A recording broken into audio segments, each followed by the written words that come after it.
Avui és dilluns i me'n vaig cap a l'escola ben content. M'agrada anar-hi perquè allà tinc bons amics, però el que més m'agrada del món és entrenar. Camino cavilós, analitzant el partit del dissabte, pensant en noves jugades.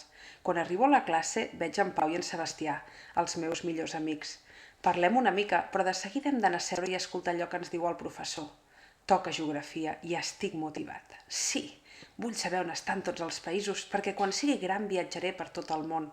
Escolto atentament i faig els exercicis pràctics que ens proposen amb ganes d'aprendre, però quan acaba l'hora de geografia i toca fer història, no m'agrada la història. Tot allò d'altres èpoques no m'interessa gens, però és fantàstic perquè mentre ens expliquen la història de l'antiga Grècia aprofito per fer allò que més m'agrada, somiar.